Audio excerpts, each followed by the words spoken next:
महात्मा ज्योतिबा फुले, वासुदेव बळवंत फडके, उमाजी नाईक आणि 1857च्या उठावातील अनेक क्रांतिकारक हे सगळे या एकाच व्यक्तीच्या तालमीत तयार झाले होते आणि ते वस्ताद म्हणजे लहुजी साळवे. 1817 मध्ये वस्तादांनी थेट इंग्रजांना सुद्धा आव्हान दिलं होतं. त्यांच्या कुटुंबाचा पराक्रम एवढा जबरदस्त होता की छत्रपती शिवाजी महाराजांनी सुद्धा त्या काळात त्यांच्या कुटुंबाचा गौरव केला होता.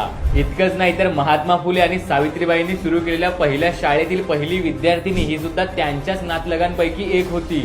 1822 मध्ये वस्तादांनी देशातली पहिली तालीम, एक युद्ध कौशल्य केंद्र सुरू केलं, जिथे फक्त तलवारबाजी, दांडपट्टा, लाठीकाठी, कुस्ती ही शिकवली जायची नाही, तर या कौशल्यांचा देशाच्या स्वातंत्र्यासाठी कसा उपयोग होईल याचं शिक्षण सुद्धा दिलं जायचं.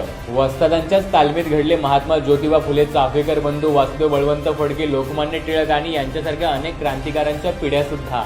आज आपण आपल्या शाळांमध्ये अनेक महापुरुषांची जयंती, पुण्यतिथी साजरी करत असतो, परंतु या महापुरुषांना घडवणारे महापुरुष म्हणजेच वस्तादांची जयंती आपल्या शाळांमध्ये कधी साजरी केली हे तुम्हाला आठवतंय का? त्यामुळे त्यांचा हा इतिहास लहान थोरांपर्यंत पोहोचावा असं तुम्हाला वाटत असेल ना, तर त्यांची ही माहिती जास्तीत जास्त लोकांपर्यंत नक्की शेअर करा.